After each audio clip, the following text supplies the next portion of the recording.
నేను ఎప్పుడు మొబైల్ పట్టుకున్నా కూడా వచ్చి నా పైన వాలిపోయి మొబైల్ చూడనివ్వకుండా డిస్టర్బ్ చేసే నా పుత్రరత్నం ఈరోజు ఎంతసేపు అయినా కూడా నన్ను డిస్టర్బ్ చేయడం లేదేంటా అని చూస్తే ఐ ఫౌండ్ దిస్.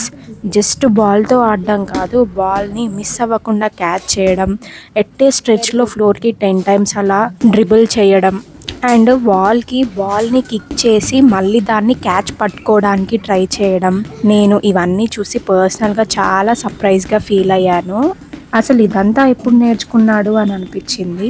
2 డేస్ నుంచి ఆ బాల్తో అలా కంటిన్యూగా ఆడుతూ వాడంతల వాడే అలా ట్రై చేస్తూ ఆ బాల్ పైన గ్రిప్ని తెచ్చుకున్నాడు. ఇలాంటి సర్ప్రైజ్లు నాకు ఎప్పుడూ ఇస్తానే ఉంటాడు మా బ్రిగో. ఫైనలీ పిల్లలు అలా అసలు ఒక్కో మైల్ స్టోన్ రీచ్ అవుతుంటే పేరెంట్స్గా ఎంత హ్యాపీగా ఫీల్ అవుతామో కదా. Do follow my channel for such more interesting videos. Bye bye.